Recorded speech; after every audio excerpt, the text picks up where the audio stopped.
दोस्तों, आईआईटी बाबा का नाम आपने सुना होगा। एक चैनल ने उनको बुलाया और वहाँ पर अचानक हंगामा हो गया। अब जब अचानक हंगामा हो गया, उसका कारण ये रहा कि आईआईटी बाबा यानी अभय सिंह को ये नहीं बताया गया कि उनसे बातचीत करते हुए ही कोई और 5-6 साधु संत और आ जाएंगे।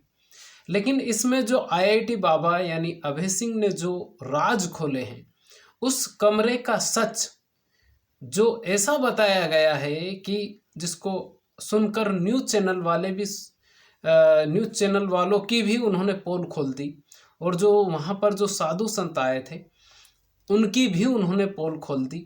दूसरी बात ये कि साधु संत कैसे होना चाहिए, ये इसके ऊपर भी डिस्कस हम आज करेंगे कि उनको अहिंसा करना, क्योंकि जो अहिंसा परमो धर्म हमारा जो सनातन धर्म है उसके अनुसार ही होना चाहिए। लेकिन वहाँ पर लाइव चैनल में कैमरा चालू है और वहाँ पर सब कुछ हो रहा है और पूरे हिंदुस्तान ने उसको देखा। तो उस कमरे का जो सच है, जो अभय सिंह को उस स्टूडियो में जाने से पहले क्या क्या बातचीत हुई, उन्होंने इंस्टाग्राम पर कुछ आकर कहा और क्या कहा, मैं आपको इस वीडियो में बताने की कोशिश करता हूँ। नमस्कार, मेरा नाम है मोहन अहिरवार और आप देख रहे हैं खबर तमारी इंडिया का यूट्यूब चैनल। दोस्तों, अभय सिंह काफ़ी ज़्यादा प्रचलित हैं, आईआईटी बाबा के नाम से प्रचलित हैं, और आईआईटी मुंबई से उन्होंने पढ़ाई की तो उनका नाम आईआईटी बाबा के नाम से फेमस हो गया। और इसी प्रयागराज जो महाकुंभ लगा, इसी में वो दुनिया के सामने आए और दुनिया उनको जानने लग गई। उन्होंने घर बार छोड़ दिया, ये सारी बातें आपको पता है। लेकिन जिस चैनल ने उनको बुलाया था, उस चैनल में जाने से पहले आईआईटी बाबा से उन चैनल वालों ने क्या क्या कहा कि क्या खा लीजिए आप, क्या पी लीजिए आप, उसके बाद में आप कैमरे के सामने जाइए। ये सब बातें अभय सिंह ने यानी आईआईटी बाबा ने वो सारी बातें कैमरे के सामने उन्होंने बताई। और क्या बातें हुई, क्योंकि जिस चैनल वालों ने उनको बुलाया था, पूरा उनको मतलब जो बुलाने का जो खर्चा था वो सारा चैनल वालों की तरफ से ही दिया गया था, ऐसा बताया जाता है। अब जैसे ही अभय सिंह वहाँ पर पहुँचते हैं, उसके बाद में अभय सिंह का ये दावा है, यानी अभय सिंह के वीडियो के अनुसार मैं आपको बता रहा हूँ कि अभय सिंह को ये कहा कि आप नशा कर लीजिए, और नशा करने के बाद में यानी आप क्या लेंगे, तो उनको कुछ चीज़ें ऑफर की गई। उनमें अभय सिंह ने खुलकर ही बताया कि कुछ ऐसी चीज़ें जो कि जिससे नशा आ जाता है। अब अभय सिंह का ये कहना है कि जैसे ही उनका ये प्लान था कि उनको गलत साबित करना है, क्योंकि अभय सिंह ने चैंपियंस ट्रॉफी का जो मुकाबला हुआ था भारत और पाकिस्तान का, उसमें उनका एक स्टेटमेंट आया था कि भारत हार जाएगा। अब कोई भगवान तो है नहीं कि पूरी बात सच ही निकल जाए, और इतने जो धरती पर जितने भी साधु संत हैं जो इतने बड़े बैठे हुए हैं, तो सबकी बात तो सच नहीं होती है। तो शायद वो अभय सिंह की बात भी गलत निकल गई, और जैसे ही उसी सिलसिले में शायद उन चैनल वालों ने उनको बुलाया था। लेकिन उनको जो चीज़ें ऑफ़र की गई कि आप क्या लेंगे, नशे वाली चीज़ें कुछ ऑफ़र की गई, उसमें अभय सिंह का ये कहना है कि चैनल वालों का ये प्लान था कि जैसे ही वो क्योंकि उनका पहले से प्लान था कि पहले अभय सिंह को बुलाएंगे। ये अभय सिंह के अनुसार मैं आपको बता रहा हूँ, उस कमरे का सच है ये। पहले अभय सिंह को बुलाएंगे, बातचीत चलती रहेगी, उसके बाद में फिर जो 5-6 साधु संत वहाँ पर आए, और आए भी उसमें, ताकि बाद में अभय सिंह को गलत साबित कर सकें। ये अभय सिंह के अनुसार है कि गलत साबित कर सके कि ये बंदा नशे में बोलता है। सीधा सा कहने का मतलब अभय सिंह का यही है। अब जैसे ही अभय सिंह ने वो जो ऑफर, जो चीज़ें की गई थी, वो उन्होंने नहीं ली। अब अभय सिंह की चालाकी और जो न्यूज़ वाले हैं, दोनों ही, क्योंकि अभय सिंह ने क्या किया, जैसे ही वो कैमरे के सामने वहाँ पर बैठे, उस चैनल में बैठे। उसके बाद में उन्होंने इंस्टाग्राम पर लाइव कर दिया, यानी अपने मोबाइल को उन्होंने ऑन कर दिया और इंस्टाग्राम पर लाइव चल रहा था सब चीज़ें। और जैसे ही शायद अभय सिंह को ये आभास था कि कोई और भी उनके बाद में आने वाला है, हो सकता है, उन्होंने ये भी बताया कि आभास था कि कुछ ना कुछ होने वाला है। अब उनसे बातचीत हो रही थी, एंकर उनसे बातचीत पूछ भी रहा था। अचानक 5-6 साधु संत वहाँ पर आ जाते हैं और साधु संत जैसे ही वहाँ पर पहुँचते हैं, अभय सिंह बोलते हैं कि इनको क्यों बुलाया है। आप उस चैनल पर जाकर भी देख सकते हैं। उनको ये कहा कि अभय सिंह ने बोला कि इनको क्यों बुलाया है भाई, ऐसा उनको कहना है। बोले इनको बुलाया तो मैं जा रहा हूँ। लेकिन वो एंकर और जितने भी वो जो साधु संत आए थे, उनका जो उन्होंने भगवा कलर पहन रखा था, तो हम साधु संत ही बोलेंगे उनको। अब उनका ये कहना है, जैसे ही वो जाने लगे तो वो सब लोग उनके पीछे पड़ गए कि आप कहाँ जा रहे हैं। तो बोले कि मैं जा रहा हूँ, मुझे बिना बताए ही इन लोगों को बुलाया गया है, ऐसा अभय सिंह का कहना था।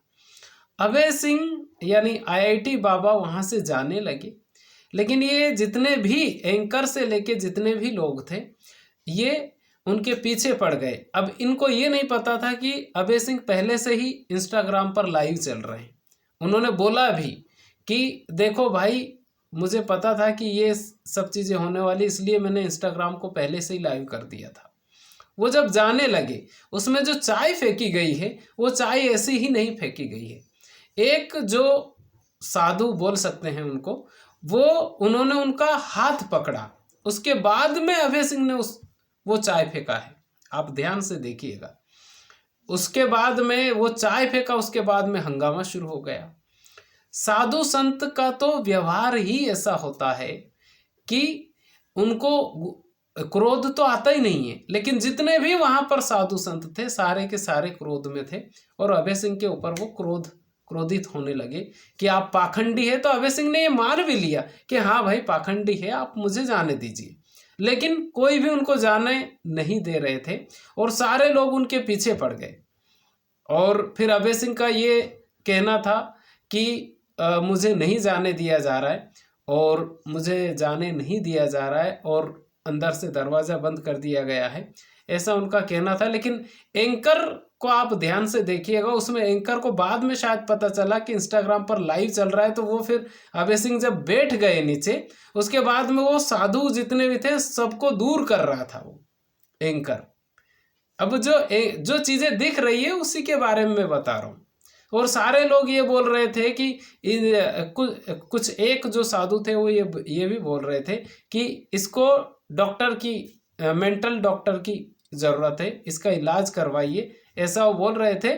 और अभय सिंह उसमें इंस्टाग्राम पर लाइव चल रहे थे। ये पूरा जब चीज़ें हो गई, उसके बाद में अभय सिंह बाहर भी आए। तो जितने भी, अब साधु संत की जो बात है, जहाँ तक साधु संत की बात है, तो मान लेते हैं कि आईआईटी बाबा यानी अभय सिंह ने अपने आप को ये मान लिया था कि भाई मैं जा रहा हूँ, और इन्होंने बोला कि वो पाखंडी है, तो उन्होंने बोल भी दिया हाँ भाई पाखंडी है, मुझे जाने दीजिए।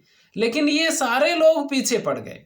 अब जैसे ही अभय सिंह का जो बाद में स्टेटमेंट आया कि मुझे नशा देने का जो ऑफर किया गया था, यानी पूरे पहले से ही प्लान था, पूरी प्लानिंग की गई थी। उनका ये कहना है कि पूरी प्लानिंग की गई थी ताकि बाद में ये साबित कर सके कि ये जो बंदा है ये नशा करके बोलता है, ऐसा अभय सिंह का कहना है।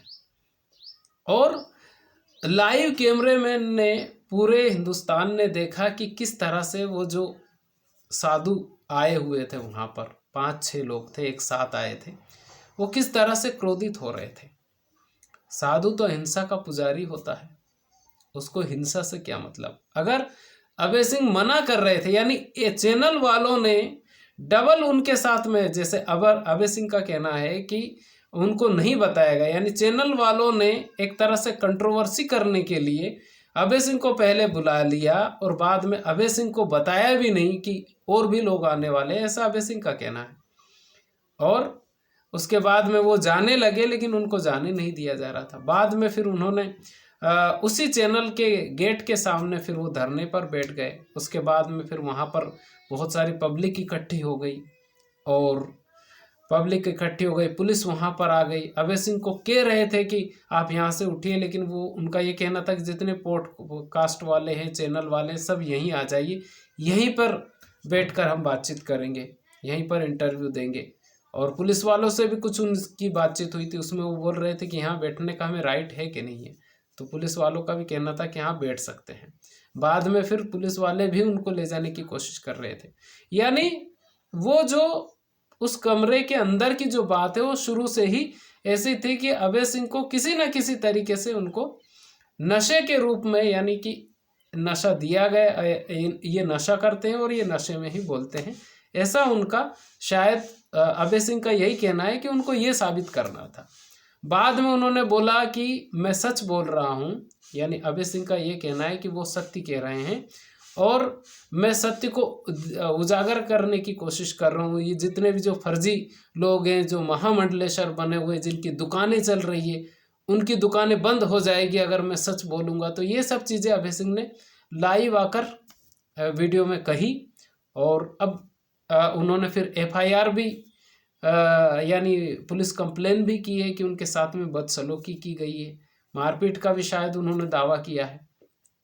तो ये सब चीज़ें, यानी जिस चैनल वालों ने उनको बुलाई थी, तो पहली बात तो ये थी कि अभय सिंह को पहले अगर किसी को भी वो बुला रहे थे तो अभय सिंह को बताना चाहिए था कि भाई यहाँ पर और भी लोग आने वाले हैं, आपके सामने बैठने वाले हैं।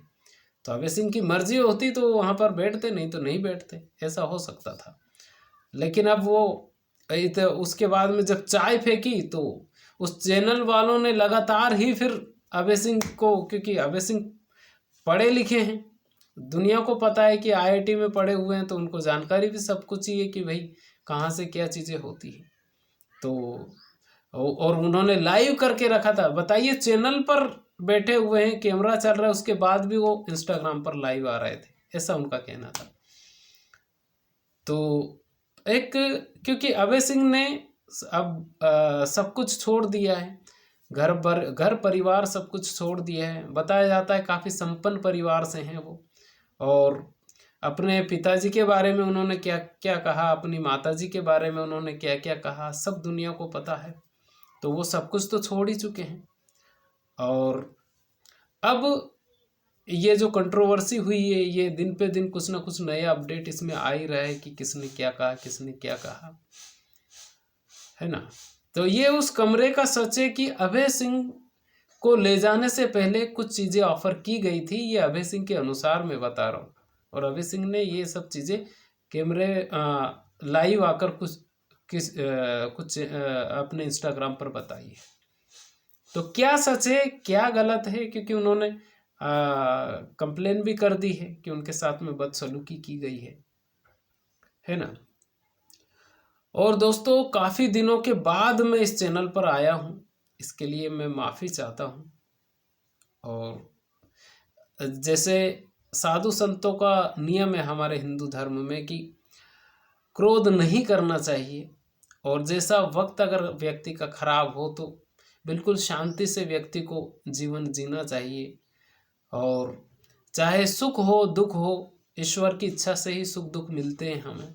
आज अभय सिंह अगर दुनियादारी को वो छोड़कर अगर बाबा बने हैं, आप बोल सकते हैं, क्योंकि उनके माता पिता ने कितना पैसा लगाया होगा IIT तक पहुंचाने के लिए, उनको फिर पढ़ाया लिखाया, और उन्होंने भी ज़िंदगी को समझने के बाद में ये सोचा कि अब दुनिया को त्याग ही देना। तो अभी तक तो उन्होंने त्याग दिया है दुनियादारी को, लेकिन ये ज़िंदगी है, इसमें पहले से डिसाइड होता है कि क्या होने वाला है। सुख दे, अगर व्यक्ति को सुख मिलता है तो उसके कर्मों का फल होता है, उसको अगर दुख मिलता है तो वो भी उसके कर्मों का फल ही होता है। ईश्वर, उसका रोल उसमें नहीं होता है। अगर सुख और दुख दोनों चीज़ें अगर मिल रही है तो दोनों में ईश्वर का रोल तो होता है, क्योंकि उसने सब कुछ हमारे ऊपर ही छोड़ रखा है, हमारे कर्म के ऊपर ही छोड़ रखा है। तो जो भी चीज़ें होती है वो व्यक्ति के कर्मों के ऊपर ही होती है, ऐसा मेरा मानना है। और जो कुछ भी हमने बड़े बुजुर्गों से जो सीखा है उसमें यही कहा गया है कि व्यक्ति अपने कर्मों के आधार पर ही जीता है, कर्मों के आधार पर ही उसको सुख मिलता है, सफलता मिलती है, और उसी के आधार पर उसको दुख मिलता है। और असफलताएं मिलती हैं। और परिस्थितियां एक जैसी नहीं होती है, क्योंकि भगवान राम जब राजा बनने वाले थे उसी रात में ये डिसीजन लिया गया उनके पिताजी के द्वारा कि नहीं, अब आपको वनवास जाना है। तो कब क्या हो जाए कुछ भी नहीं कहा जा सकता। इस दुनिया में कुछ भी नहीं कहा जा सकता। व्यक्ति के साथ में कब कौन सी चीज़ें हो जाए, कौन सा दुखों का पहाड़ उसके ऊपर गिर जाएगा, या कौन सा ऐसा चमत्कार हो जाएगा जिससे कि वो डूब रहा है तो वो बाहर निकल जाएगा। कुछ भी नहीं कहा जा सकता कि कब क्या होने वाला है। तो इस वीडियो को बनाने का मकसद किसी के दिल को ठेस पहुंचाना नहीं, बल्कि आपको जागरूक करना है। ये वीडियो आपको कैसा लगा आप हमें कमेंट करके ज़रूर बताइए। चैनल पर पहली बार आए हैं तो चैनल को सब्सक्राइब जरूर कर लीजिए। खुश रहिए, अपने माता पिता का ख्याल रखिए। अगर आपके घर में आपके दादा दादी हो तो 24 घंटे में 1 घंटा आप उनके पास जरूर बैठिए, क्योंकि वो जो आपको नॉलेज दे सकते हैं, वो जो आपको संस्कार दे सकते हैं, दुनिया की कोई यूनिवर्सिटी, कोई स्कूल कॉलेज ऐसे संस्कार नहीं दे सकते जैसे संस्कार हमारे घर के बड़े बुजुर्ग दे सकते हैं। तो खुश रहिए, अपना ख्याल रखिए। बहुत बहुत धन्यवाद आपका।